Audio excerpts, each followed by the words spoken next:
All right. Good evening, everybody. We are so excited because tonight we have Heather Becker giving our call. Heather is the head director at Hudson Middle School in Garland ISD. Is this your fifth year there? It is my fifth year, fifth at Hudson. Heck yes. So it's her fifth year as the head director there. Before that, she was at North Mesquite High School. That's actually how we met, is I took her job, and she was there for 7 years. Yep. Oh my gosh, you hit the nail on the head both times. Yeah, she was there for 7 years. Hudson is actually my alma mater too, so we have like a million connections. And that's I love her so much.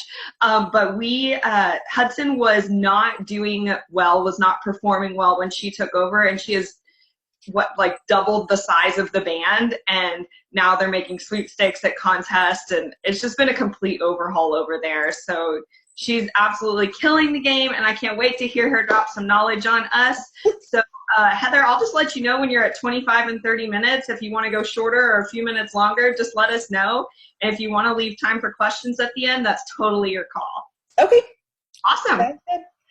Okay, so Hannah asked me, first, thanks for letting me come to my computer. I don't know. Hannah, I'm really thankful to have this opportunity, and I'm excited to meet all of you. And if you have any questions while I'm in the middle of this, please just interrupt me or save it for then, just whatever. So I made some notes, and I don't have anything flashy, but I'm going to share my screen because I've been playing around with this and I want to do it right. And tell me can you see it now? Yes? Okay, like my notes I made? Okay, cool. So I'm just here to talk about sectionals and how I use them and how you can use them to just improve your program and improve your students. So I think the biggest thing about sectionals is just to do the things in them that you can't do in a large group setting. Like, that's the main focus and the main point of having sectionals. And you can do tons of stuff in them, but I think the main reason is because you have to be able to split your kids up. Otherwise, you can't get to everything. I don't know about the size of your bands, but like my top band, there's 66 kids in my top band. There's 62 in the second band and 58 in the third band. So there are tons, and like 10 in the fourth band. But I know we have 4 bands. I see your face, Hannah. Isn't that amazing? Yeah. So you can't possibly really hear and see and know what all your students are doing in a group that size unless you break it down. So that's the point of sectionals, and I think they're extremely necessary.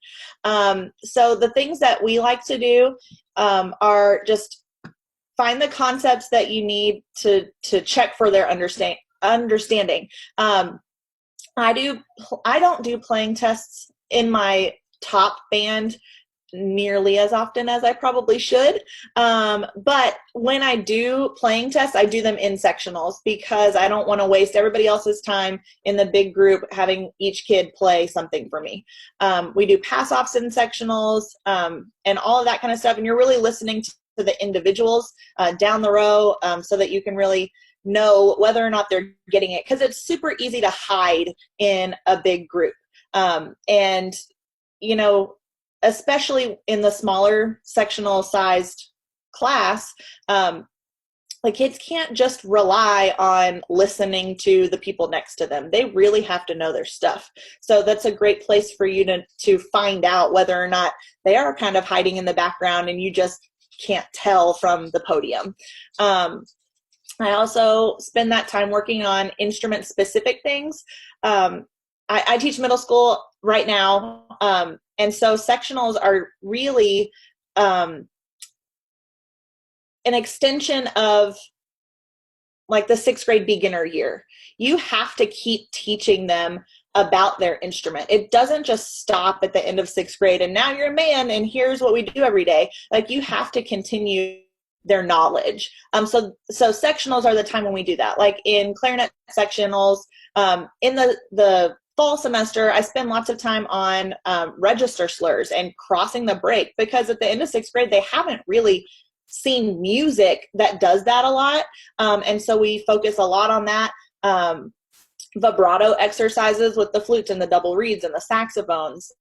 Legato tonguing in the trombone sectional, because they just suck at that. Why is that so hard? I don't understand. Well, I'm not a trombone player, so maybe it really is hard. And then introducing more advanced concepts later on down the road, like double tonguing and extending their range and all of that kind of extra stuff. Am I supposed to be looking at these little dots? I don't know what that means. Okay, I'm going to ignore that. Oh, it's a chat. Am I supposed to be looking at the chat? No, you're okay. I'm just going in there and answering questions as people are typing them, and people, if they have a question, can drop it there and we can revisit it later. Okay, sorry. I just saw this thing pop up. I just want to make sure. Okay. In sectionals, when you're in your band rehearsal and you just get bogged down on a section of the music and you spend more time on that one section than you really probably should, and kids are getting bored, save that for sectionals. If it takes you more than 2 or 3 minutes in the full group, put it off and do it in sectionals. Because those kids are getting bored, and that's not fair to the other kids to go, oh, well, wait, and just don't do anything, or finger through your solo, because they're not doing that. Some of them are, the good ones are, but they're not actually being productive when it takes you too long to get to that stuff. My husband and I, he's also a band director, and so when Hannah asked me to do this, we were talking about, well, what would you say? And that this was his big one, was have a plan. And I'm not the best at this, and neither is he, but he said his head director keeps a notepad next to him on the podium. I just make notes in my score. But when you get to those times that you realize, oh, I'm spending more time on this than I should, write it down. Because, 20 minutes later when your rehearsal is over, you're not going to remember those 4 measures that you really need to focus on. At least I don't remember anything unless I write it down. So just you have to have a plan for what you're going to do in sectionals. Otherwise, you're just wasting your time in there too. You need to think about what skills do those kids need to be able to have to advance to the next level, whether that's moving from the second band to the first band, or moving from the middle school to the high school. And if you're not teaching them those skills in sectionals, they're not going to learn them, because they're probably instrument specific, and so you're not teaching that in the large group setting either. So just have a plan. And that also goes to like your curriculum, which I'm on the curriculum writing team for my district right now. So I spent like all year long talking about curriculum, and you just need to know what's coming up and what they need to be able to do so that you can plan for that. And then how do you pace sectionals? Typically, my sectionals are 55 minutes. They used to be an hour, and now this year I had to back them off because our school starts at 8:50. The bell rings for the kids to go to first period at 8:40. So I have to stop teaching sectionals at 8:40. Well, I can't get myself to school until about 7:42 because I drop my kids off in the morning, and I'm not allowed to drop my oldest off at school until 7:30. And that's like, 5 minutes down the road. So I'm like flying in the door right when sectional start. Thankfully, my assistant is there to unlock the door and get all the kids set up. But my 55 minutes goes by really fast. So we spend about 5 or 10 minutes warming up. And then we work on that instrument specific stuff that is furthering their skills, the register slurs and the vibrato and the double tonguing and that kind of stuff. And then I'll spend another 10 or 15 minutes on, depending on the time of year, either scales or rhythms or sight reading. And we use the Blue Foundations of Superior Performance book a lot. And so we do all the scale patterns in that book. And in the fall, I focus definitely on all the keys that we will possibly sight read in the spring, so they can do their scale pattern 1 and 2 and thirds and chord studies and all of those keys. Like, they should know that stuff by the back of their hand, like by now. And most of the time they do. And then we work through rhythm packets. We do them in the big group, but we also focus on them in sectionals too, so that I know that the kids really understand the counting and how to break it down. And I use, just so you know, in my beginner classes, we use the, oh my goodness, musical mastery. What is it called? Rhythm rockers. Sorry. We use rhythm rockers with the beginners. And then in the 7th and 8th grade bands, we use the teaching rhythm logically, the Darcy Boat Williams. Yes. I was listening to her podcast earlier today. Anyway, I love her. She's smart. I want to be her. Anyway, we use their rhythm worksheets in the top bands and just kind of work through those over the course of the year. And then we always do a little bit of sight reading. We don't necessarily do it in every single sectional, but a lot of the sectionals, we'll throw out just a little excerpt from some fundamental book that I have in my library or whatever, or later on down the road, we'll play like duets in sectionals just to have them reading more so they're more comfortable and more confident when it comes time to do that for UIL. And then I spend the rest of my time on the music, working little sections. I get real nitpicky about articulation, and that's like my thing. I can't stand when kids don't articulate correctly. And so we spend a whole lot of time in sectionals working on that and style stuff that I don't think they always get in the big group. So that's how I kind of break down the sectionals. And I feel like when you get finished with a sectional, the kids should feel like you've done a lot of stuff. If you try to spend like your whole hour-long sectional on your march, that's boring and they're not going to enjoy that. And so that makes sectionals more of a chore, more of something they have to do instead of something that they enjoy doing. And so you just need to make sure you're pacing it and doing lots of stuff in sectionals and not just sticking to one thing for the whole time. And then I put a question mark about testing in sectionals. I do it, but I do it rarely, like once a 6 weeks or so, I'll test them on something. And then it's a really good idea to take notes on what you did cover in each sectional, because you have a plan. Like, I want to work on these measures with this section. Well, did you actually accomplish that, or is that something that you need to revisit later? Again, I can't remember that a week later if I didn't write it down. I'll have no idea. Well, did we get to that measure? I'll ask the kids, and they don't know. They can't tell you. I think so. And it's always half and half. Maybe we did, maybe we didn't. So if you just keep track of how far you actually got with your plan, you'll know what you need to cover for the next time.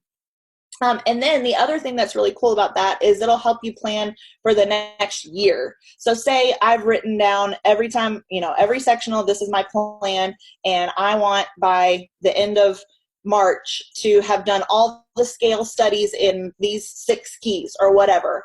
Well, did I do it? And if the answer is yes, great. Now next year I can plan to push them even further. And if the answer is no, then I'll know I can kind of back off and revisit my pacing of those fundamentals and stuff like that. And that's really, that's how you build your curriculum.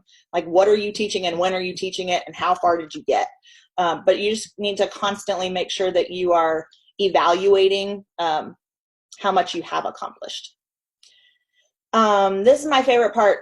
Sectionals is my favorite part of the day. I love sectionals, and my kids love sectionals. I don't know if everybody's kids do, but it's the time where we're really getting to build relationships, and it's fun, and you can be a little bit more relaxed. My kids really do love their sectionals, my trumpets especially. I had trumpet sectionals this afternoon, and it's just fun. They are building each other up. Today we had a test on the concert F, all the scale stuff on concert F. And I make them play the upper octave of the thirds, which on the trumpet in middle school, like, goes up to an A above the staff. Like, that's stretching it. I have 8 trumpets, and 7 of them like nailed it. I was like, I was kind of impressed. I wasn't really expecting them all to do the thirds that well. But 7 of the 8 of them are also 8th graders. It's a really strong section. And so the one that struggled with hitting that high A, I mean, she's the 7th grader. She's the only 7th grader in there, and she got really upset. And the rest of the kids were like, it's okay. Like, we can do it just because we've been doing it for longer. And so they're building her up, and it becomes this, just more encouraging atmosphere, and just another place for kids to feel safe. And that's kind of my favorite part about sectionals, is just they feed on each other, and they encourage each other, because again, that's the one time that we're really hearing individuals, because we don't do that as much in the big group. And it's my chance to be real with the kids. I share a lot about myself and my life and things that happen to me. And some people are exactly the same way, and some people think you should not do that. Like, that's just who I am. And I'm going to tell them that, my kid was throwing up last night. Oh my gosh, this happened. And this morning, okay, so an example of that. Last night, I was watching Ellen's Game of Games with my kids, who are 6 and 3. And there was like this question about how much DNA do humans share with a banana? That was the question. And would you be surprised to know that the answer to that question is 50%? We share 50% of our DNA with bananas. Bananas. That's not, I mean, it was on TV, so maybe I shouldn't believe it, but that was on there. And so that was how I started this morning, was, did you guys know, blah, blah, blah. And it's funny, and it gives the kids another chance to kind of get excited first thing in the morning, especially, like they're tired. And so just share stuff with them, and that's okay. And it's a good kind of chance to check in with those kids, and the ones that are struggling with their home life or a class, they're struggling academically, and that's your chance to go, did you go to tutorials last week, or did you blah, blah, blah? Have you turned in this or that or whatever? It's just, that's my favorite part about sectionals. It's a chance to be real. It's a chance to laugh. It's a chance to be a little bit more kind of relaxed with the kids. What else? What if you struggle with attendance? That has definitely happened to me. It's much better now than it ever used to be. And I think it's because my kids just really like coming to sectionals, which I don't know. It's great. It's a good problem to have. So incentives that I have used when the kids are struggling with attendance, I like to use incentives because they like to work for that stuff. Kids will do anything for a sticker or a piece of candy or whatever. So my husband, they have on-time donuts. They don't have them all the time because that would be expensive, but they do on-time donuts, and they'll give out donuts like before sectionals starts, and their sectionals at his school start at 7:00 in the morning.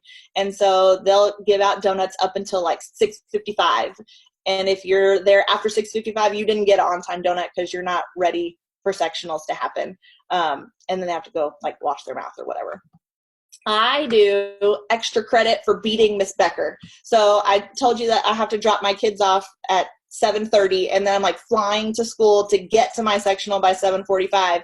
So my kids their grades are important to them. And so that works for those kids. Like, if you beat Miss Becker to sectionals, you get 105 instead of just 100 for your grade. And so that's an incentive for them. We've done cookies and candy for showing up, for being on time, for being early, whatever. I also started this semester doing a section of the week. And so there's a sticker chart on the wall, and it's not, I used to do a pizza party for the section that had the best attendance. And then I sucked at just keeping track of who was in the lead, and what if you were tardy, and what if you were absent to school, and blah blah blah. Like, I sucked at that, so I stopped doing that, and my trumpets still think that they deserve a pizza party from last year, and I'm like, no, we stopped doing that. So they haunt me every week about having a pizza party. So instead, now I have a chart on the wall, and it's who had the most productive sectional. Who got the most accomplished. Last week it was the flutes, and so they got a sticker on their chart, and we'll see who it is this week. But at the end of the semester, my plan is to do something with the section that has the most stickers for being section of the week. And then, like, my trumpets, they're my best list. They're the best section, but they're not the most productive because they can't shut up. But they're funny, so it is what it is. If you struggle with attendance, just be communicating with their parents, sometimes their coaches too. That can be a really good asset for you. I try to schedule as few conflicts as humanly possible. At the beginning of the year and the beginning of the semester, I have my students fill out a conflict form.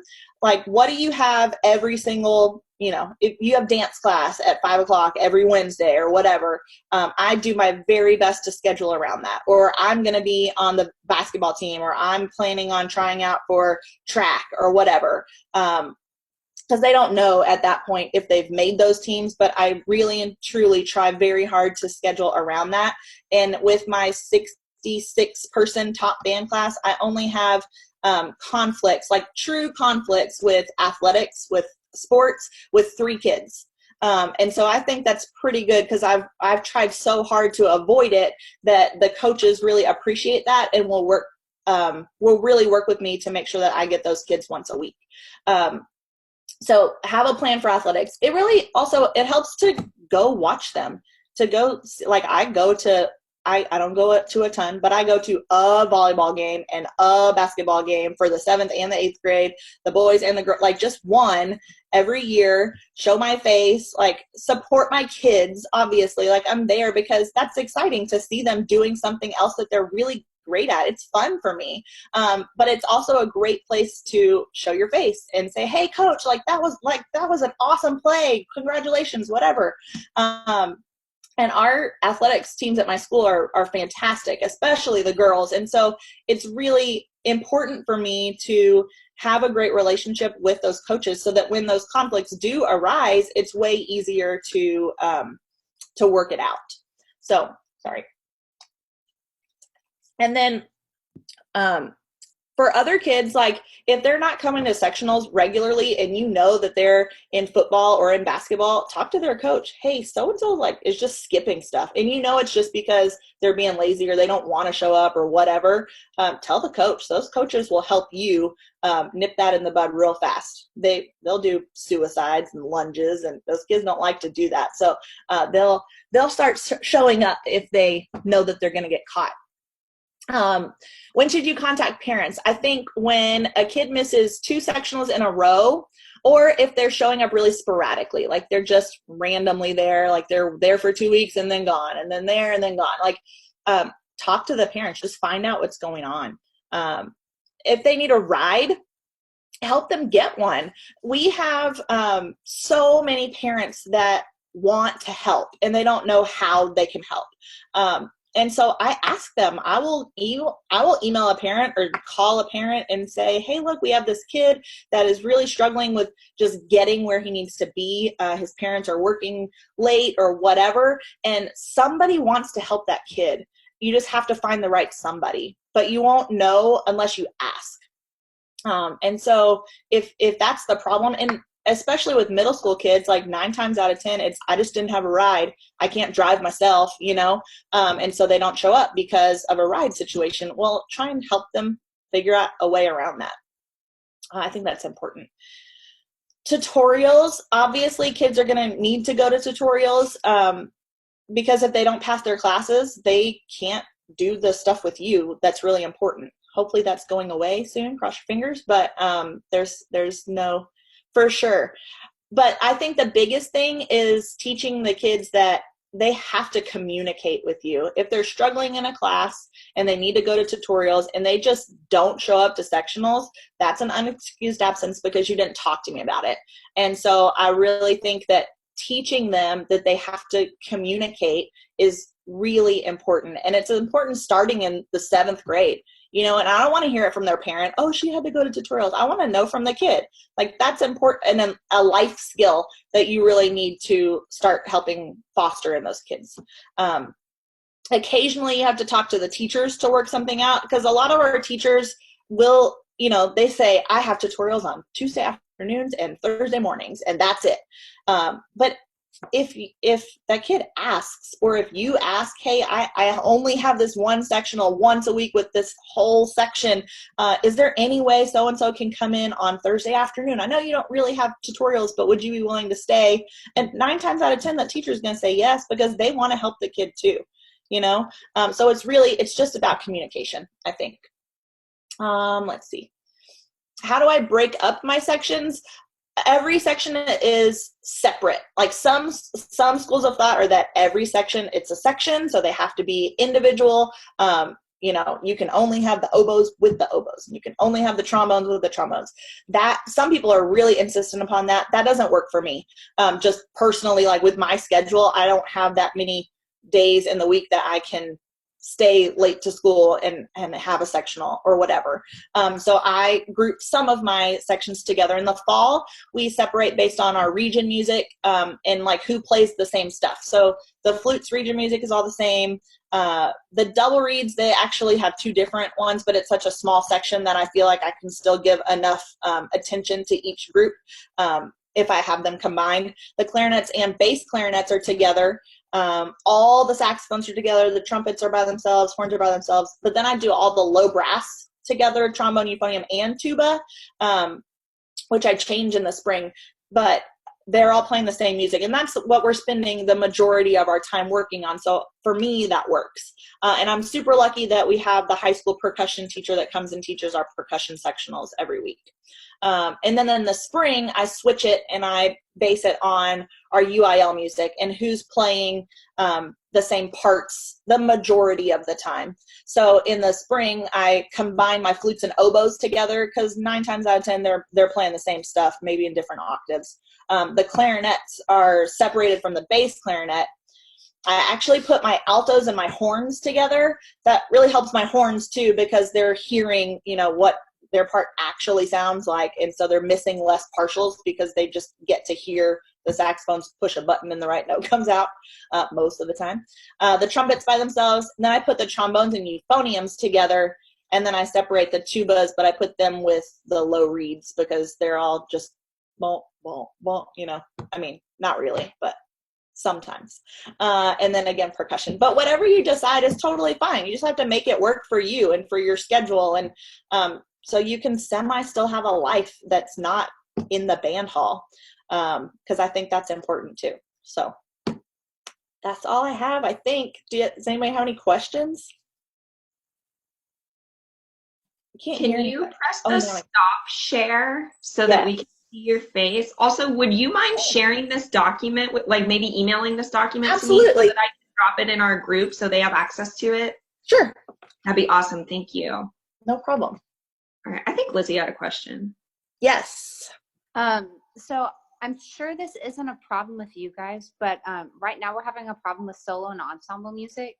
And our kids are very like Title I and can't afford private lessons kind of thing. So how would you recommend going about that in sectionals? Because that's really the time that they do their solo music.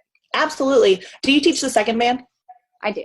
Okay. So at our school, the second band, their solos, each section like has their own solo, and the whole section is playing the same solo. So if your kids aren't doing that, I would suggest maybe try that next year, because it makes your life so much easier. So in our second band, like my assistant, he teaches, like they spend their sectional time on their solo or their ensemble, because also like their UIL music is less challenging than what I'm teaching, and so it doesn't take as much time to really put all that, the notes and rhythms especially, together with their level of music. So if you can teach their solo in their sectional, do it totally. And if not, if your head director can pull groups out while you're teaching your band, if you have another place for them to go, absolutely utilize that too. Yeah, that's what he does for me. Like, he pulls out. I have way more kids in my top band taking lessons than he does in the second band. So the kids that are not in lessons, he's pulling them out during class to work with solos and work with ensembles. So. Awesome. Thanks. Sure. What other questions do we have from the group? I can't see all of, okay, now I can see all of you. Okay, I have a question. Oh, Shelby, go. Okay, hi. So we don't currently have sectionals in my school district. Is it part of your grade for the marking period for the semester? What percentage of the grade is it? How do you enforce that? Yes, sectionals are a required portion of their grade because band is not an extracurricular activity. It's a co-curricular activity. I can give them grades for stuff that happens before and after school. And so their sectional counts 25% of their overall grade for the 6 weeks. And it's really just I give them 100 if they're there, and if they worked hard, and that's pretty much it. So if they're late, I take off like 5 or 10 points, depending on how late they were. But yeah, it's in our handbook that it says the kids have to come to sectionals. If you're in the top 2 bands, you have an hour-long mandatory sectional every single week.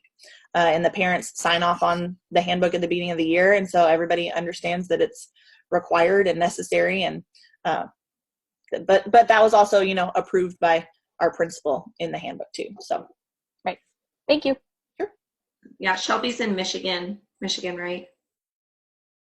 Okay, so they don't have sectionals there. She was like, is this normal? Yes. I don't remember having sectionals in middle school or high school. I mean, it's possible I did, I just don't remember. But I really don't remember. It wasn't that long ago, but I really don't remember having sectionals. But now I couldn't imagine doing this without them. So yeah. What other questions do we have from the group? Spencer. So I teach in a relatively small school, and so we're starting to build up the more typical things you see in a band program. Like a couple years back, they just started a lesson program. How would you recommend starting up sectionals for a school that hasn't done it before? And also, how would you convince a community that's not used to that kind of thing? I would, let's see, what could they find something that they could relate it to? Like, is your school like really big into sports? Like, is football like a really big thing where you are? Somewhat. It's a very rural area, so sports is big, but in a small little area, a little bubble, essentially. I think what you have to make to get people to understand why it's important is to get people to understand that it's differentiated instruction. That's like the buzzword of education right now, differentiate your instruction or whatever. Well, there's no way to do that, really do it well, when you're teaching 40 or 50 kids all at one time who are all playing different instruments. That's like teaching algebra and calculus and geometry and statistics and whatever all at the same time. And it's kind of impossible to do it really well. So sectionals are a huge part of teaching the band well. And so that's kind of how I would sell it to people. Just find something that you can relate it to, that the community would understand why that's important, to tell them, why we need to do this. And then if I was just starting sectionals, maybe I wouldn't do, just the flutes or just the clarinets. Maybe I would do the woodwinds and the brass. Like, maybe I would just do something that's a little bit different, but not, here we go, let's just throw it all out there. Like, kind of ease your way in, maybe. I don't know. Does that help? Possibly? Yeah, definitely. Thank you. Okay. Vincent, you want to go? Yeah, I want to add something. Something I think Lizzie does it. I'm not sure. She has like a card where if you attend so many sectionals, you get to go to like a pizza party or donut party or something like that. Any kind of incentive like that kind of works to get kids to start showing up after school. And then if they only get one goal, like one treat at the end of the semester, that's better than like a weekly thing. Because then, first of all, you save money, and then you don't have to do it once. Yeah. So I was just gonna add that. I think that's great. Shelby? Okay, so going off of Spencer's question, I am the only director in my district, 5th grade through 12th grade. So would you recommend doing the sectionals like with my beginners, with middle school, or with high school? Because I can't do all of them. That's just unrealistic for my That's a really time. good question. Yeah. Let's see. My thought process was to do it with the high school because they're kind of like the face of the program, and they're like the competing, like we call it festival, but for you, like your UIL. So to do it with them, but I don't know. What are your thoughts? No, I think, I'm totally with you. You're totally right. They are the face of your program. They're the ones that are going to put you on the map. And if you can build that group, it's going to do is trickle down to the rest of them. And so I think you're on the right track with that thinking. Yeah. Okay. I would start with the high school group. Gotcha. Okay. The only other reason that I was thinking like possibly starting with the 5th grade, like if you started it with the beginners and then made that like their expectation, it could like grow through the program. But then the other thing too is the high schoolers, like they already have, during the fall, they have marching rehearsals that they're used to. Is there a way that you could do like morning sectionals with the high school and after school sectionals with the 5th grade and kind of like meet in the middle, like do it at the same time? Yeah, possibly. We just have to work on combining sections, I think. But yeah, that's a good idea. Okay, thank you. Sure. Any other questions from the group? I have a quick question, Heather. Well, I hope it's quick. I have 25-minute sectionals, and I'm only allowed to do them in the mornings. So that's why they're 25 minutes. So they're massive. I have to combine a lot of groups. You froze. Oh, did I freeze? Nope. Am I back? Just Hannah froze? Okay. I'm here. Everyone's like shaking their head. I'm here. Hello. I don't know what the back? rest of the question was.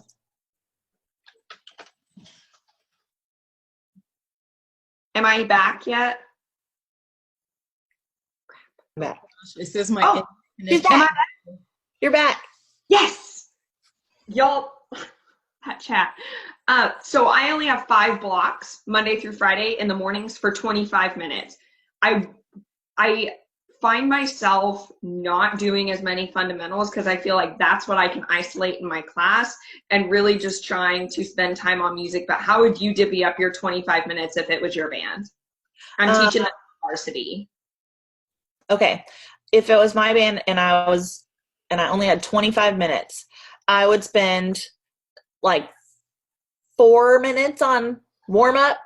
I would do like another like 6 minutes on instrument specific, like building their building their skills, and then 15 minutes on music.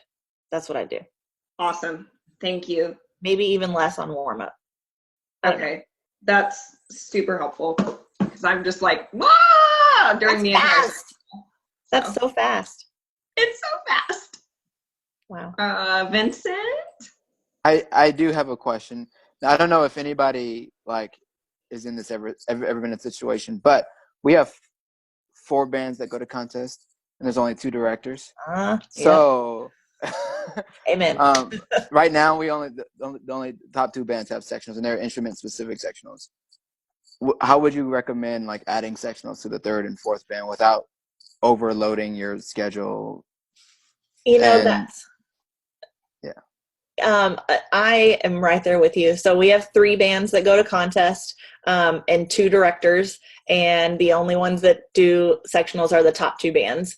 And if I'm being 100% honest, all I'm really doing, like my mission in life this year, is to get a 3rd director on my campus so that they can have their own sectionals, because I just don't have, I personally don't have the time, or the extra days to add sectionals to the 3rd band. And so I don't know, maybe I would group more, or maybe, okay, sorry, I'm just thinking out loud. If I was going to really and truly try to do sectionals with the third or fourth band, I would start with big groups. Like I would do, right now I have 3, 4, 5, 6, 7 sectionals a week. And so that leaves a couple extra days, but I leave those empty so that I can run a band program because I don't have time during the day to do that. So if I actually had extra days, like I would do a brass sectional and a woodwind sectional, and I would at least start there with the third and fourth groups. So at least you could have some sort of sectional time with them that wasn't full group, but still have time to really focus on those top 2 groups. I don't know. Does that answer your question? Is that helpful? Okay. If there are any other questions, we will take them. If you think of something later, please drop it in the group and I can email Heather. But she has 2 boys, so I do want to let her go be mom. They're in bed now. Dad did that tonight. That'd be nice. Rachel, Heather, do you know Rachel? Rachel and I went to high school together. That's right. You went to Newman first together. Yeah. All my worlds are colliding. Are there any other questions from the group? Okay, Heather, I can't thank you enough for taking time to be here tonight. I know our first year band directors I got a lot out of it. I took notes. And then some of our mentors actually hopped on towards the end to listen to the rest of it. So thank you so much for this. We really appreciate it. And I secretly, not so secretly, really love watching you run the Hudson Band program. So, there's still, I think this is funny. There's a stool in my band hall that has your name on it. Like you signed it probably when you were in like the 8th grade as here's my 8th grade present to the band directors. I sit on it every day. Awesome. It says Hannah Gray on it. Yeah, it sure does. That's so awesome. Oh my gosh. Well, thank you very much for asking me, and good luck to all of you. And if I can be of any assistance, please don't hesitate to contact me. I'll send my contact info to Hannah so you can if you want. So. All right. Thank you so much, Heather. I'm going to go through a few announcements with you guys, but Heather, you're free to go, and I can't thank you enough. Seriously. Thanks, everybody. Bye. Have a good night. You too. All right, you guys, just a couple of super quick announcements. First of all, thank you, because that was amazing. I hope you loved that. I love hearing you guys' questions at the end. That's so wonderful, because as soon as you ask it, I'm like, oh yeah, I had that question. I just didn't know I had it.